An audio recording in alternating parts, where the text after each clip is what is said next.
नमस्कार, स्वागत है आप सभी का साधना प्लस में। आपके साथ मैं हूं आदर्श तिवारी। आप देख रहे हैं हमारी खास पेशकश आसमान से बरसी आफत, और इसी आफत की वजह से लोगों की जिंदगी में तबाही मच गई है।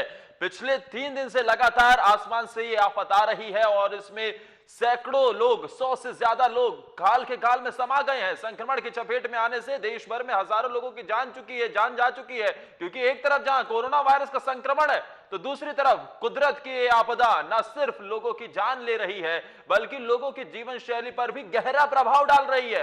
बिहार की बात करें तो राज्य में वज्रपात और बारिश से जनजीवन अस्त व्यस्त हो गया है। आए दिन बड़ी संख्या में लोगों को अपनी जान गंवानी पड़ रही है। बिहार में वज्रपात से हो रही क्षति पर हमारी एक खास रिपोर्ट देखिए और उसके बाद समझेंगे क्या कारण है। चर्चा करेंगे विस्तार से कि आखिर इससे कैसे बचा जा सकता है। पहले रिपोर्ट देखिए।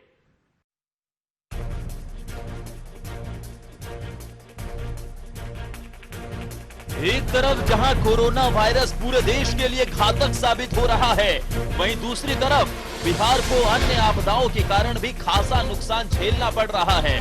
पहले जहां राज्य कोरोना संक्रमण के कारण गंभीर रूप से प्रभावित है, वहीं अब वज्रपात के कारण भी राज्य में लोगों के मरने की घटनाएं सामने आ रही हैं। बिहार में बीते दिन वज्रपात से राज्य के 23 जिले प्रभावित रहे।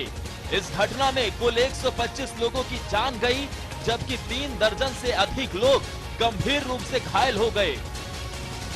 वहीं इस घटना के बाद मुख्यमंत्री नीतीश कुमार ने बिहार सरकार के राहत कोष से मृतकों को मुआवजे के रूप में 4 लाख रुपए प्रति मृतक देने की घोषणा की है। काला दिवस सीवान जिले का माना जा रहा है, क्योंकि आज 5 घटना अभी के समय तक ले हो गया। अभी सूचना आ रहा है कि और लोग कोई ब्लॉक से सूचना मिला है कि वहाँ से लोग आ रहे हैं। आज आकाशीय बिजली गिरने से अभी तक ले 5 व्यक्ति का मृत्यु हो गया है। एक बोरहरिया ब्लॉक है, 2 हुसैनगंज ब्लॉक है, एक सीवान ब्लॉक है और एक हसनपुरा ब्लॉक है। अभी तक ले यहाँ लोग आ चुके हैं। निश्चित तौर पर ये बहुत दर्दनाक घटना है। ये आपदा की घड़ी भगवान परीक्षा ले रहे। कोरोना जैसे महामारी का बीमारी लोग झेल रहे हैं। दूसरे में बारिश के समय जब बारिश हो रहा है तब कभी न कभी कोई व्यक्ति को किसी न ब्लॉक में घटना घट जा रहा है। तो निश्चित तौर पर इस परिवार के संगे शोक के समय में हम उनके साथ हैं, दुख के घड़ी में। बाकी हम प्रशासन से मांग करते हैं कि मैंने कई सीओ से बात किए, कई सीओ से बात नहीं हो पाया है। जिला पदाधिकारी के पास भी फोन किए थे, अभी उठा नहीं, हो सकता है कि कहीं व्यस्त होंगे। बाकी निश्चित तौर पर प्रशासन से मांग करता है कि अविलंब एक परिवार को जो आपदा के तहत 4 लाख रुपया मिलता है, अविलंब देने का काम किया जाए। प्राकृतिक आपदा, 83 लोगों की दुखद मौत मानवता के लिए बड़ी क्षति। राज्य सरकार के माननीय मुख्यमंत्री नीतीश कुमार जी ने तत्काल पीड़ित परिवार को सहायता पहुंचाने का निर्देश दिया। ईश्वर दिव्यांग आत्मा को शांति प्रदान करे और जलवायु परिवर्तन से होने वाली जो चुनौतियां हैं, यह हमारे लिए एक महत्वपूर्ण चुनौती है। इस आपदा की घड़ी में मौसम में हो रहे परिवर्तन के प्रति सचेत रहें, सजग रहें, सतर्क रहें।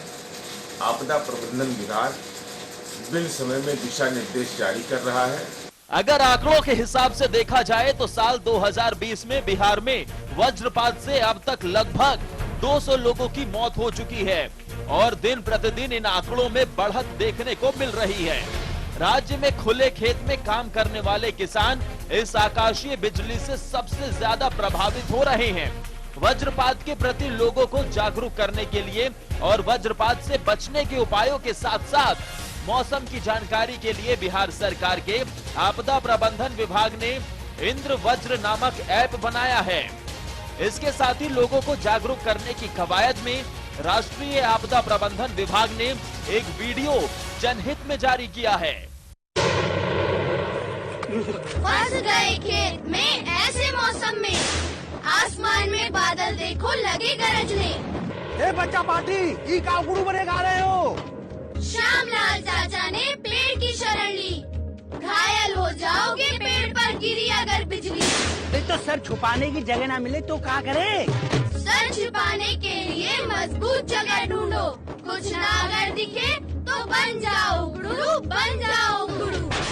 जब भी बादल की गरज सुनाई दे और आसपास कोई मजबूत छत वाली जगह न दिखाई दे तो तुरंत कान पर हाथ रखकर और एड़ियों को जोड़कर बैठ जाएं और ध्यान रखें एड़ियां जुड़ी हुई हों। बिजली का खतरा ऊंचे पेड़, बिजली के खंभों, तारों और पानी में ज्यादा होता है, इसलिए इन सब से दूर रहें। तैयारी में ही समझदारी। राष्ट्रीय आपदा प्रबंधन प्राधिकरण द्वारा जनहित में सबसे पहले तो आपको बता दें कि मौसम विभाग जो अलर्ट है वो 4 दिन पहले इशू कर चुकी है, 3 से 4 दिन पहले। और इसके जो पूर्वानुमान है लाइटनिंग की, थंडरस्टॉर्म की, वो 24 तारीख का यदि आप बुलेटिन देखें मौसम विभाग का तो पूरे बिहार के लिए ऑरेंज अलर्ट है। ऑरेंज अलर्ट में सबको अपडेटेड रहने की ज़रूरत थी, ये बुलेटिन जारी है। और जो मेनली एक्टिविटी जो कल हुई है तो आप देखेंगे मौसम विभाग का नाउकास्ट वार्निंग होता है जो आधे घंटे पहले जारी होता है, वो 23 जिलों के लिए, 24 जिलों के लिए समय समय पे जारी होता रहा है। तो कह सकते हैं कि मौसम विभाग पहले से ही पूरी तरह से अलर्टेड कर रखी थी और वार्निंग इशू करते रही है। वज्रपात के दौरान अक्सर बचाव की जानकारी के अभाव में लोग इसकी चपेट में आ जाते हैं। इस दौरान जरूरी है कि लोगों के बीच इस प्राकृतिक आपदा को लेकर जागरूकता फैलाई जाए और साथ ही साथ आधुनिक उपकरण जैसे लाइटनिंग कंडक्टर के माध्यम से खुद को और अपनी संपत्ति को भी इस आपदा से बचाया जा सकता है। साधना प्लस के लिए पटना से गौरव दुबे और अभिषेक राजवंशी की रिपोर्ट।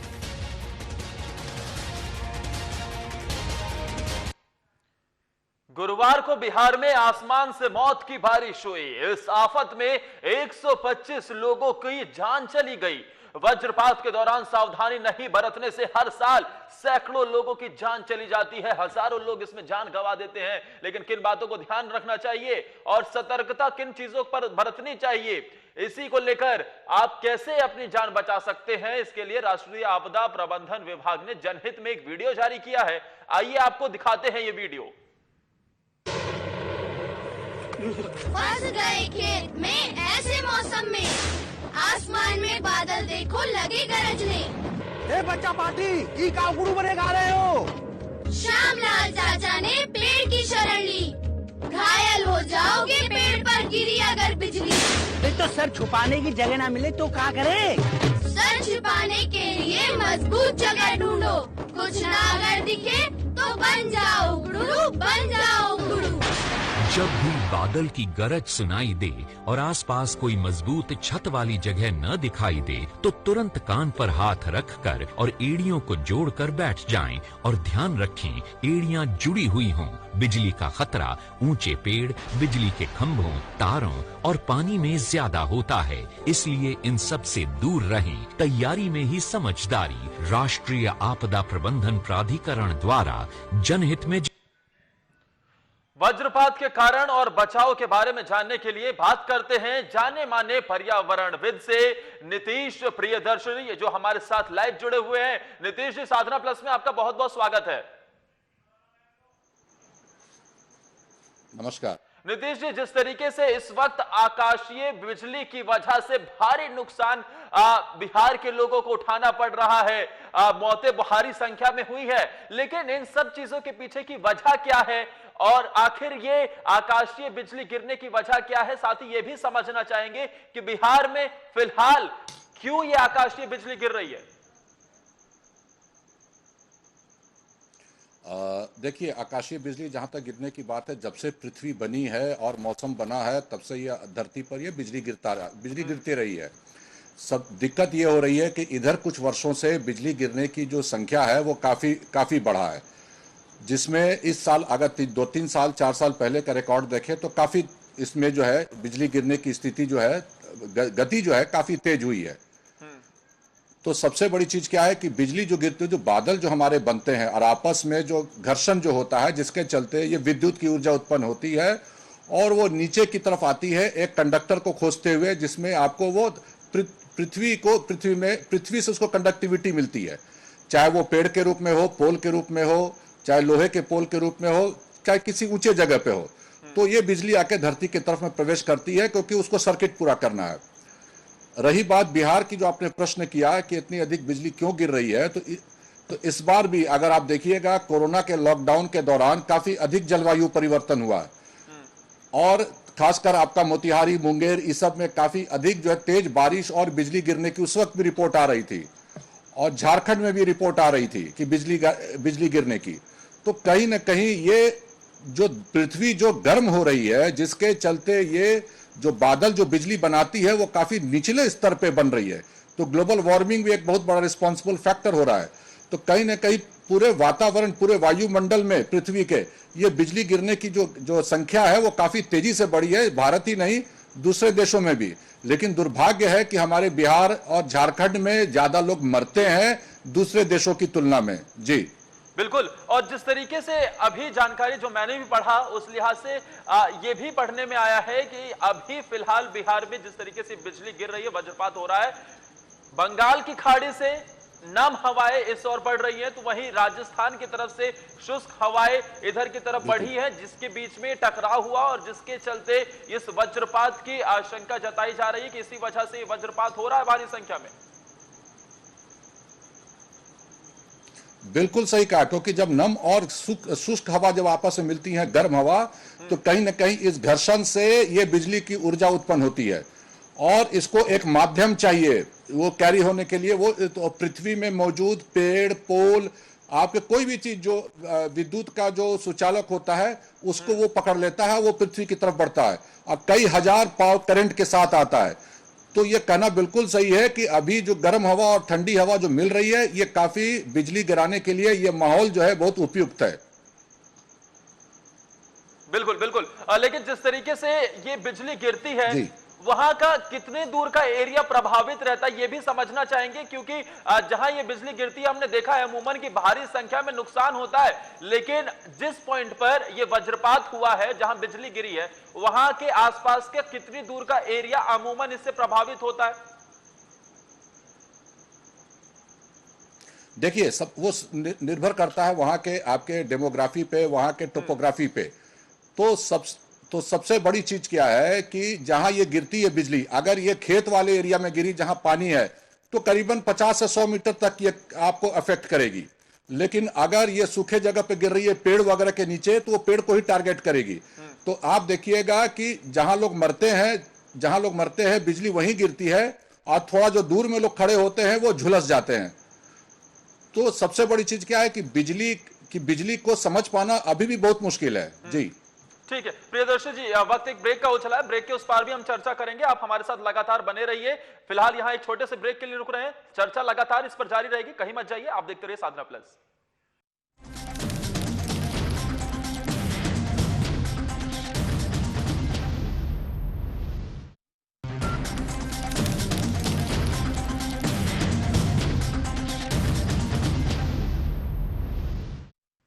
चलिए ब्रेक के बाद एक बार फिर आप सभी का स्वागत है। जिस तरीके से आकाशीय बिजली गिरने की वजह से भारी नुकसान हुआ है बिहार में और कहीं ना कहीं आसमानी आफत की वजह से लोगों को कई परेशानियों का सामना करना पड़ता है।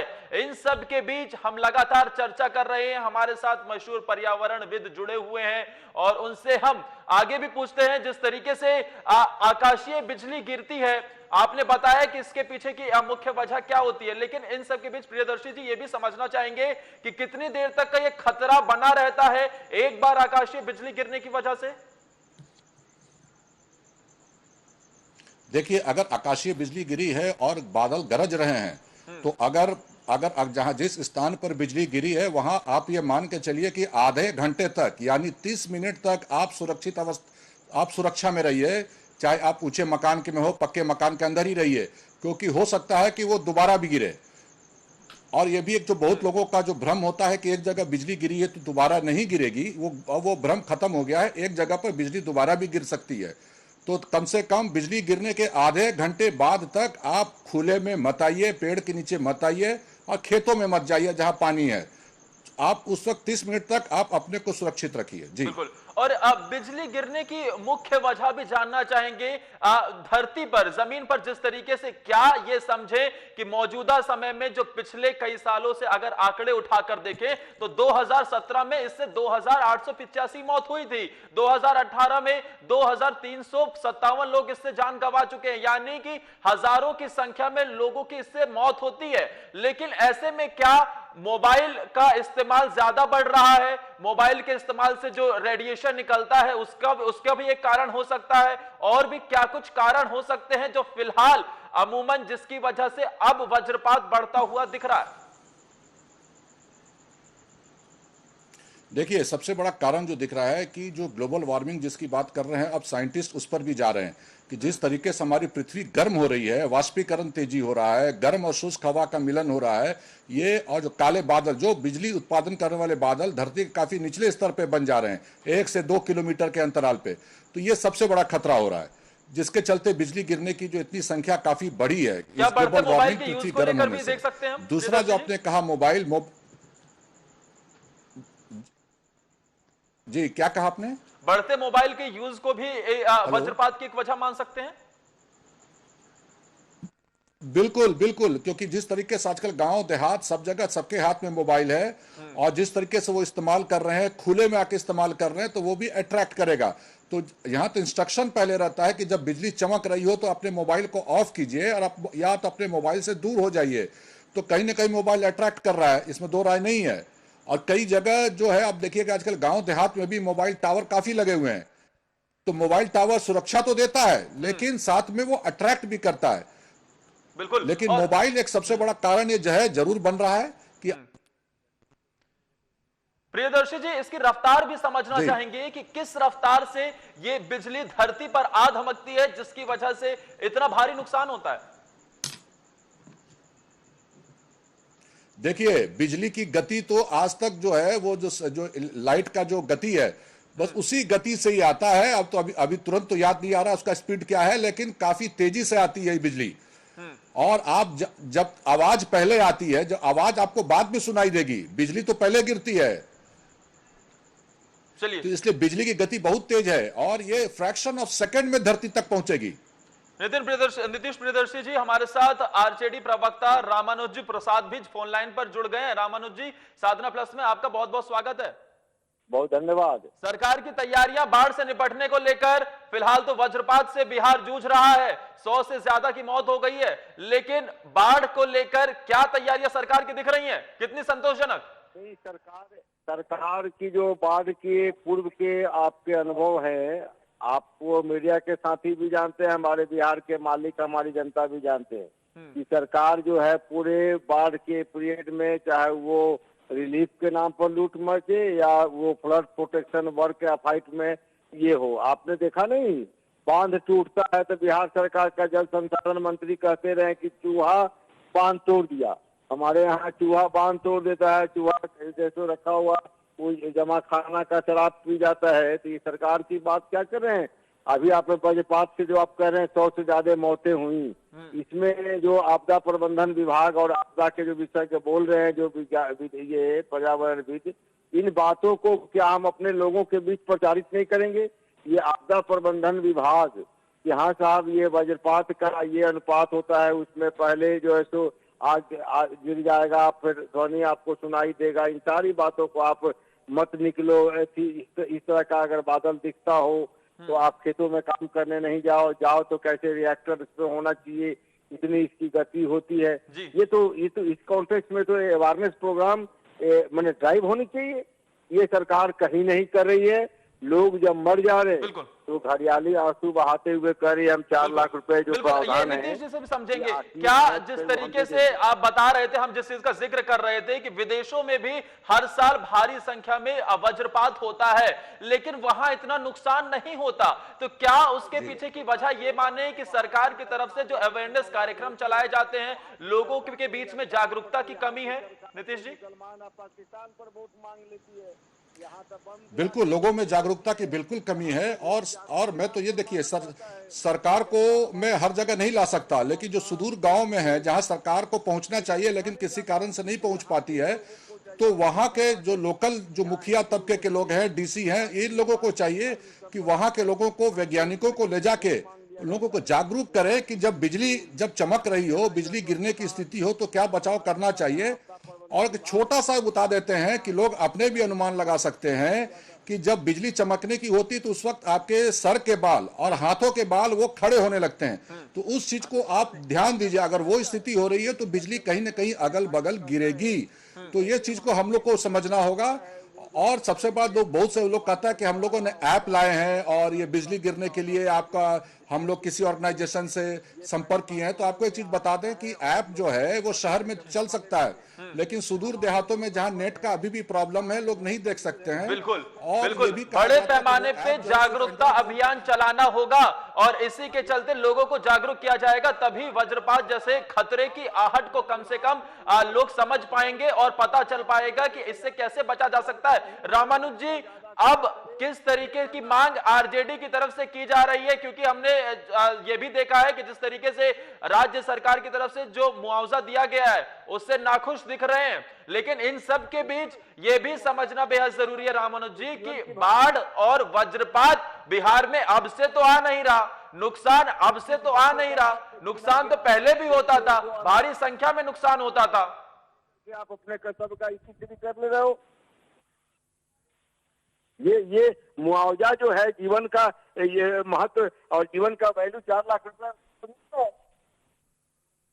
नहीं तो तेजस्वी जी की तरफ से क्या मांग की गई है? काम करने चाहिए कि हमारे लोग जो अपढ़ हैं, हमारे जो गरीब हैं, किसान हैं, मजदूर हैं, श्रमजीवी हैं, वो जो मर रहे हैं। अभी देखा ना सरकार को रेलवे लाइन पर और रोड पर लोगों को मार दिया। अभी ये रेल में कट के हमारे श्रमिक मजदूर करते रहे, रोडों पर मरते रहे, सरकार बांसुरी बजाती रही, ताली और थाली पिटवाती रही। ठीक है, धन्यवाद। ठीक है, ठीक है। हमारे साथ नीतीश प्रियदर्शी जी भी लगातार जुड़े हुए हैं। नीतीश जी, आखिर में यह भी समझना चाहेंगे कि जिस तरीके से भारत में भारी नुकसान होता है इसके, लेकिन क्या तापमान होता है? क्योंकि अभी जब मैं इस बारे में पूरी तरीके से रिसर्च कर रहा था तो यह भी पढ़ने में आया था कि सूरज से ज्यादा तापमान भी कई कबार इसका हो जाता है।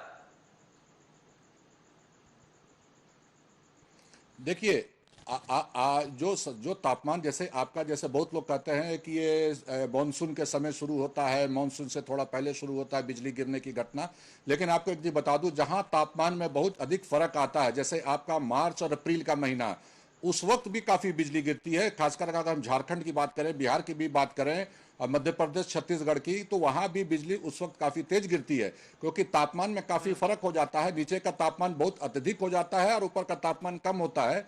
और गर्म और ठंडी हवा का जहां मिश्रण होता है, बादल बनते हैं, उसके बाद बिजली की जो है वो बिजली गिरने की संभावना ज्यादा हो जाती है। इसलिए आपने सही कहा, तापमान का भी है। और ये बिजली अब जो है स्थिति है कि अब ये मार्च अप्रैल से भी अब गिरने लगी है और ये आपके अक्टूबर नवंबर में भी गिर सकती है। तो कहीं ना कहीं ये अब, पहले जो था कि सिर्फ मानसून में गिरती थी, अब ये कहना मुश्किल है, ये पहले भी गिरती है और आगे भी गिरती है। ठीक है नीतीश जी, हमारे साथ जुड़ने के लिए आपका बहुत बहुत शुक्रिया। लेकिन जिस तरीके से आसमानी आफत बरसी है उस पर तमाम चीजें नीतीश जी ने बताई है कि कैसे उससे बचा जा सकता है, कैसे ये बिजली आती है। अवेयरनेस की बेहद जरूरत है अभी भी। और इसी के साथ इस खास पेशकश में इतना ही। आप देखते रहिए साधना प्लस।